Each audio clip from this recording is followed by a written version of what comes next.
Any guesses for the name of this pumpkin? It happens to be called a Maine long pie pumpkin, but I buy it here in Port Townsend, Washington. I never had actually seen this type of pumpkin until I lived here in Washington State, but it's really delicious, perfect for a side dish or for your Thanksgiving. So this one's around 4 pounds. All the ones I've been seeing have been between the 3 to 5 pound range. They kind of look like a big zucchini almost. So what you're going to do is preheat your oven to 350 degrees, and we're going to cut this pumpkin in half. Here it is cut in half. Next step is take a spoon. You're going to scoop out all this interior and the seeds, but save those seeds because we're actually going to be able to roast those seeds. A little extra bonus. I've got the seeds all scooped out. Now I'm going to put just a little olive oil on the inside along with a touch of salt. I'm going to just rub that in a bit just to coat it. Flip them over, and I like to do just kind of a couple stabs to let the steam out, a couple more than I just did there, and then a touch of oil on top, basically just to keep everything from drying out. Bring up the sides a little bit. I don't even cover the whole thing.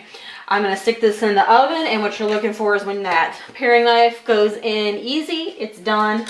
I'm going to guess around an hour and a half up to 2 hours depending on the size. So we'll see how long it takes for this one. Pumpkin guts, maybe not the most attractive thing, but tasty results. So you're going to just go through and pick out all the pumpkin seeds, put them in a little colander. Then you're going to rinse them off, pat them dry, and stick them on a cookie sheet that's been lined with either parchment paper or nonstick foil, and I'll show you what to do next. Got my seeds all separated. Now I'm going to put in just a little bit of olive oil, sprinkle of cinnamon. It's kind of how much cinnamon do you like? Just a teaspoon or even a half a teaspoon of sugar, but no more than a teaspoon. And a wee bit of salt. And again, just use your hands, best tool you got. Impeccably clean hands. Mix it all up. I'm going to stick this in the oven, and about every 5 minutes I'm going to turn them. They're just going to take at least 20 minutes, sometimes a little bit longer. You're looking to basically want to dry them out so that they keep well, but personally we tend to eat these as soon as they're cool enough to eat. They're so much better than the pumpkin seeds you buy because they're fresh. So I love these, so it's a little bonus. You buy a pumpkin, you get these. These are done, and you can kind of tell the sound. And if you eat one, it's got a nice crispy texture. So just let these cool down and eat them. And these are just the spices I like to put on them, but you could put like cumin, you could put something spicy, you could omit the sugar, less salt, more salt. It's really whatever you want to do, just to give you the basic idea. But don't throw those out. Definitely turn them into a little snack. This long pie pumpkin today only took an hour and a half to cook, and as you can see what I mean by when I take that knife and it goes in real easy, that's what I'm looking for. So that goes in nice and smooth. I'm gonna let this cool down so I can touch it, and we'll start scooping out the pumpkin next once it's cooled off. I've got all the flesh scooped out of the long pie pumpkin.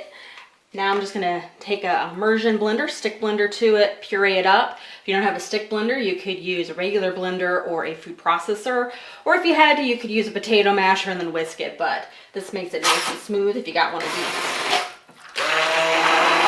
Now that your pumpkin is pureed, you can do so many things with it. Anything you would use canned pumpkin for, you can use for this.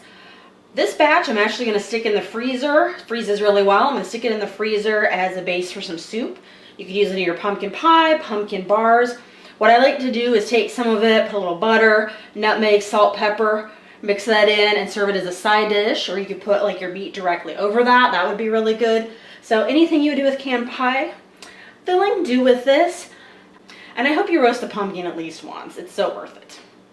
See you next time. Be sure to like, subscribe, and watch all my videos. And leave a comment if there's a certain vegetable, meat dish, dessert, etc., chocolate bar, anything you'd like to see a recipe or a review for. Catch you later. Happy holidays.